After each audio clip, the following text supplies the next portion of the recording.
My name's Dee Martin. I'm the sales manager for Apex Aqualung UK. We look after all the supply with regards to regulators and diving equipment for the shops in the UK. We also cover Holland from here as well. Company-wise, we supply Apex regulators for the whole of the world. The design process is all kept in-house. Everything is done here at the factory in Blackburn. We have a full team of designers, design engineers, graphic designers, from concept right through to the end article. With the new XTX range, we're a lot more edgy, a bit more industrial. We want it to look technical. We didn't want a soft finish. We wanted it to be hard. We wanted to invigorate the brand, make it stand out, which we felt we did.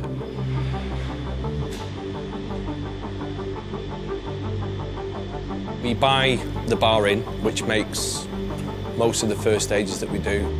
When the bar comes in, it then goes into the CNC machines. It holds 10 or 12 bars at any one given time.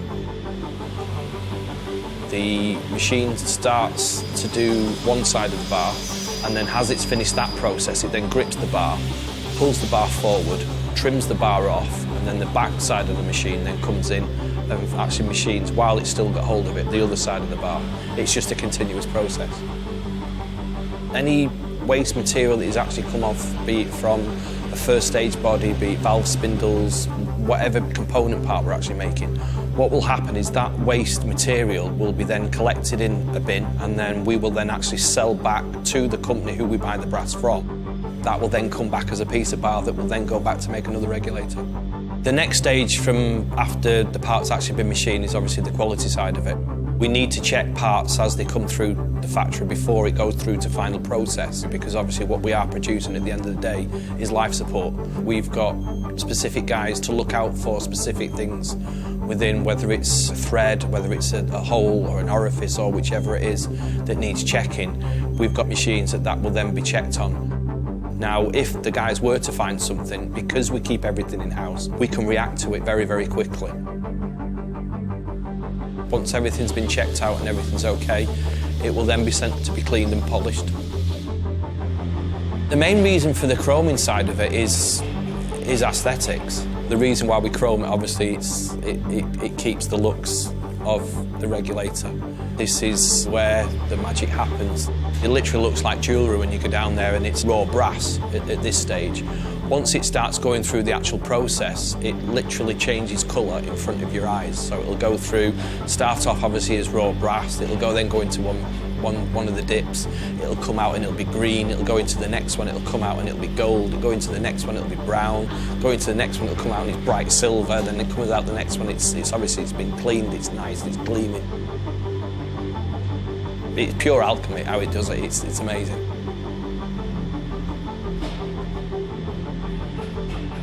After the chroming process, we then go on to the injection moulding.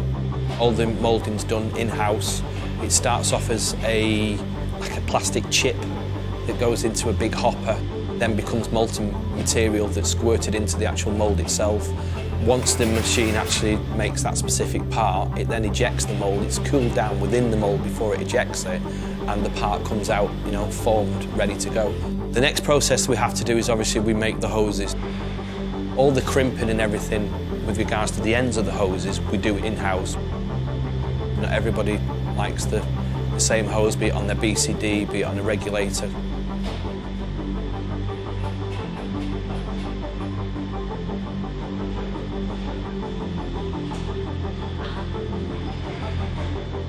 We've now made all the component parts, as we now need to assemble them.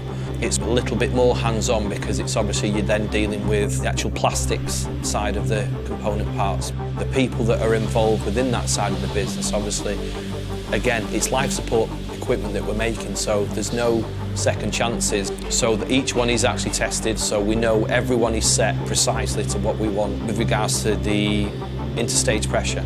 So everyone will leave the factory identical, exactly the same.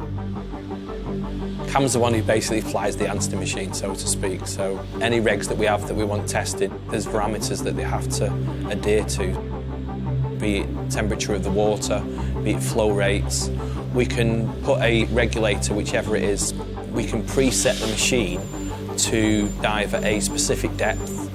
We can preset the water to be at a specific temperature. We can set the breathing rate, say of a panic diver or someone's diving at depth, or we can even we can change gas that they're breathing. The next thing we have to do is obviously package the regulator up and then ship it out to the dealer or international client that the regs are actually going out to. Each regulator gets its own serial number. The first stage will have a serial number and the second stage will have a serial number. When it is actually put in a specific box, that box will actually have stamped on the outside of it each part that is actually in the box.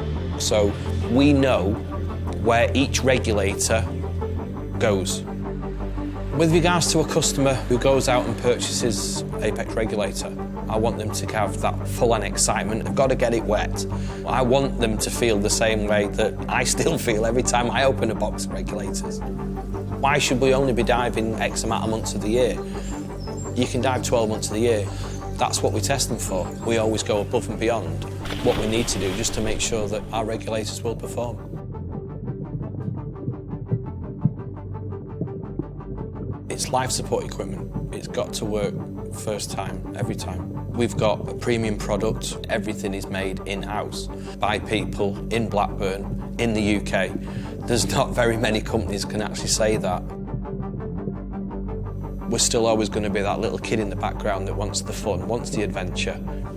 Be it for photography, be it for technical diving, be it for diving on wrecks, be it different temperatures, be it warm water diving, cold water diving.